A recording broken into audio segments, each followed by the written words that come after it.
विरोधी पक्ष नेता नाही आहे, दुसरीकडे विरोधकांना यावेळेस बंगले सुद्धा दिले गेलेले नाही आहे. त्यामुळे ते आजकाल जाधवांनी असे म्हटलं की आम्ही रस्त्यावर प्रेस कॉन्फरन्स घ्यायचं, म्हणजे हे सगळं जे वातावरण आहे ते बघा तुम्हाला सांगतो ह्याच्यातून जो सत्ताधारी पक्ष आहे भाजप आणि त्यांचे जे दोन मित्र पक्ष आहेत म्हणजे अॅनाकोंडा आणि दोन विषारी साप, ह्यांची वृत्ती ही कळते की सगळं काही ढापायचं, सगळं काही हडपायचं आणि स्वतःकडे ठेवायचं.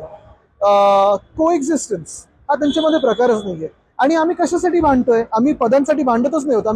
आपण पहा, लोकशाहीमध्ये जे पद असायला पाहिजे ते नाही ठेवत, त्याच्याने 2 खोटी पदं निर्माण केली. चला त्याच्यासाठी पण आम्ही भांडत नाही होत, पण जे आम्ही सतत मागे लागलोय की कर्जमुक्ती द्या, कर्जमुक्ती द्या, ते तरी द्या ना तुम्ही.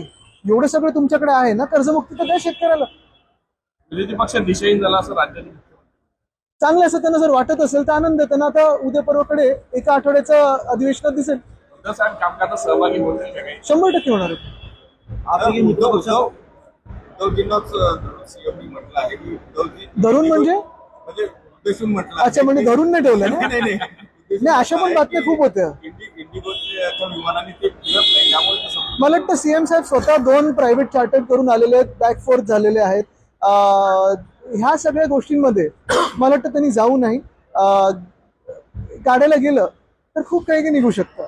दिल्लीत पण आता नवीन बंगले झालेत मंत्र्यांसाठी वगैरे.